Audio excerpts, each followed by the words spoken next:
Jelas. Saat ini saya akan menjelaskan mengenai tata cara penggunaan formulir pemantauan pemilihan umum presiden 2014. Formulir ini adalah formulir online yang dapat digunakan di daerah langsung dengan mengakses internet. Formulir ini dikirimkan melalui email, linknya. Kita buka linknya. Nanti tiap-tiap pemantau akan mendapatkan email berisi link formulir pemantauan. Cara penggunaannya, buka emailnya, lalu kita buka linknya. Nanti linknya akan membuka formulir monitoring media untuk pemilihan umum presiden 2014. Formulir ini terdiri dari 2 halaman. Halaman pertama itu berisikan tempat untuk mengisi nama reporter, kemudian provinsinya. Di sini sudah kita isi semua provinsi yang ada di Indonesia. Pemantau hanya tinggal memilih dari drop down list yang tersedia. Kemudian ada kategori-kategorinya, terdiri dari logistik, ini untuk logistik pemilu, lalu kekerasan, lalu pengerahan massa atau kericuhan, lalu pelanggaran teknis, pelanggaran non-teknis, daftar pemilih, kesiapan penyelenggara, politik uang, dan yang terakhir adalah partisipasi masyarakat. Pemantau hanya perlu memilih satu di antara sekian banyak radio button ini. Setelah memilih radio button tersebut, pemantau bisa masukkan berita. Berita ini dikasih tanda bintang, artinya harus diisi. Ini berisikan penjelasan singkat mengenai berita yang disampaikan atau yang dilaporkan. Penjelasan singkat ini mungkin bisa berisi mengenai informasi lokasinya, provinsi, waktu kejadiannya, dan siapa aktornya. Catatan tambahan ini ada juga. Ini digunakan jika ada catatan tambahan yang perlu diberitahu oleh si pemantau. Lalu berikutnya adalah sumber berita. Ini juga wajib diisi. Terdiri dari TV, radio, media cetak, media online, dan media sosial. Ketika pemantau sudah mengisi sumber berita ini, di halaman berikutnya, halaman kedua, untuk tiap-tiap sumber berita akan diminta detail dari sumber berita tersebut. Jika TV, maka stasiun TV-nya apa, jika radio, maka stasiun radionya apa, untuk media cetak, korannya apa, untuk media online itu diminta linknya, kemudian kantor media online-nya apa, untuk media sosial juga diminta account dari media sosialnya dan tipe media sosialnya, apakah Facebook atau Twitter. Kita akan coba lakukan pengisian. Saya sudah siapkan satu buah contoh dari berita yang ada ini berita lama dari Vipa News mengenai TPS yang dibakar saat penghitungan suara di Jayapura, Papua. Di berita ini disebutkan pada tanggal 9 April di Jayapura, tepatnya di Kota Raja, TPS nomor 55 dirusak dan dibakar. Ini bisa kita langsung isi di formulir pemantauan. Untuk nama reporter ini wajib diisi. Diusahakan namanya unik, jadi sangat disarankan untuk memberikan tambahan karakter di belakang nama pemantau. Nama ini yang digunakan harus konsisten, tidak boleh dirubah-rubah untuk laporan-laporan berikutnya. Saya kasih contoh misalnya Budi 77.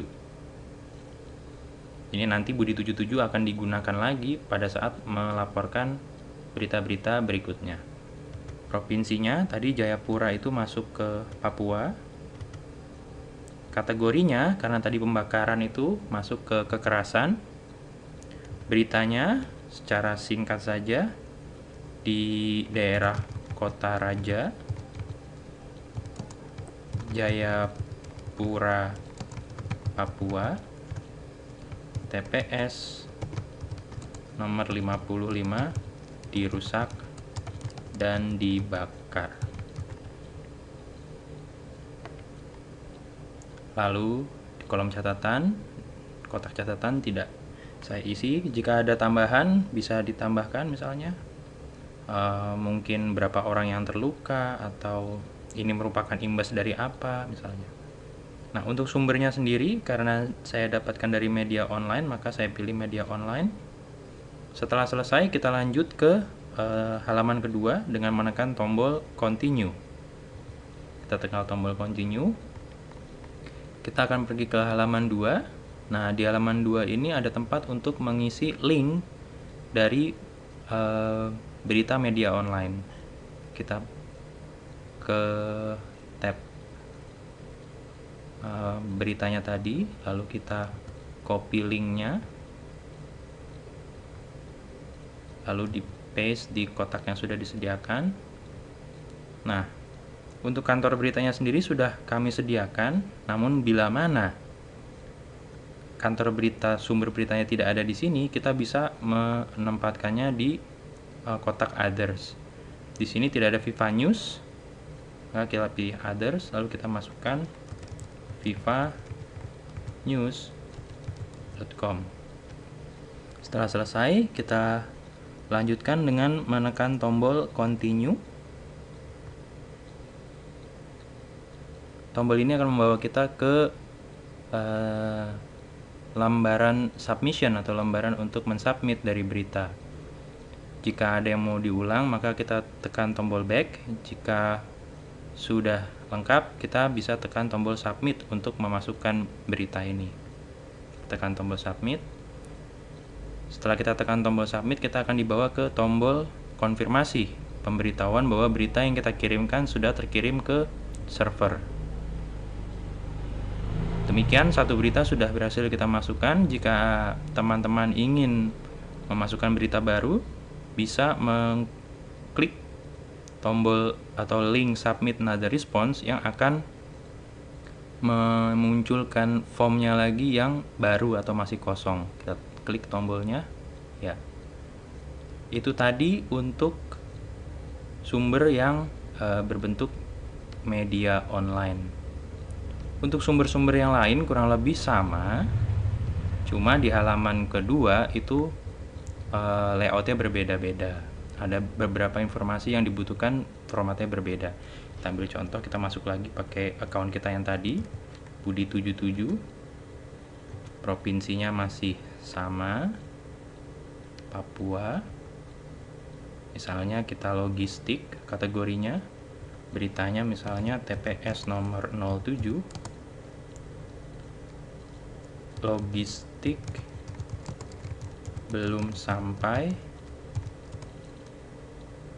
pada jam 11 siang. Jika kita pilih bahwa sumbernya dari TV dan kita tekan tombol continue, maka akan ditampilkan daftar stasiun TV nasional. Jika dia adalah stasiun TV lokal, maka kita bisa ketik stasiun TV-nya, misalnya Papua TV. Lalu kita continue. Kita back lagi. Kita cari contoh lain. Jika dia adalah radio, maka akan ditampilkan daftar radio nasional. Dan jika radionya yang menjadi sumber berita tidak ditampilkan di sini, tidak ada dalam daftar, kita bisa isi sesuai dengan nama radionya. Tidak perlu lengkap dengan FM-nya berapa. Kita back lagi, kita lihat opsi lain. Jika dia merupakan media cetak, continue. Ini adalah media cetak nasional yang ditampilkan daftarnya. Jika dia merupakan koran lokal, kita bisa ketik others. Misalnya kita ketik Radar Tarakan untuk kota Tarakan. Kita kembali lagi, kita lihat contoh lain. Jika dia merupakan media sosial, tadi media online sudah ya, jika mereka menggunakan media sosial, kita klik continue, maka di sini kita akan ditampilkan nama akunnya. Dalam hal ini misalnya kalau dia Twitter, berarti dia pakai Akeong. Misalnya nama akunnya Trio Kwek Kwek. Itu. Lalu jenis media sosial adalah Twitter. Dan kita submit. Nah, laporan Anda sudah terkirim ke server. Submit another response untuk menampilkan formulir baru yang masih kosong. Demikian kurang lebih penjelasan dari saya untuk item-item apa saja yang bisa dikelompokkan dalam kategori, masing-masing kategori. Nanti akan ada pengarahan lebih lanjut dari panitia. Dan untuk modul pelatihannya, selain video tutorial ini, kita juga akan siapkan tutorial dalam bentuk PowerPoint yang bisa dibaca dan dipelajari. Demikian dari saya, terima kasih.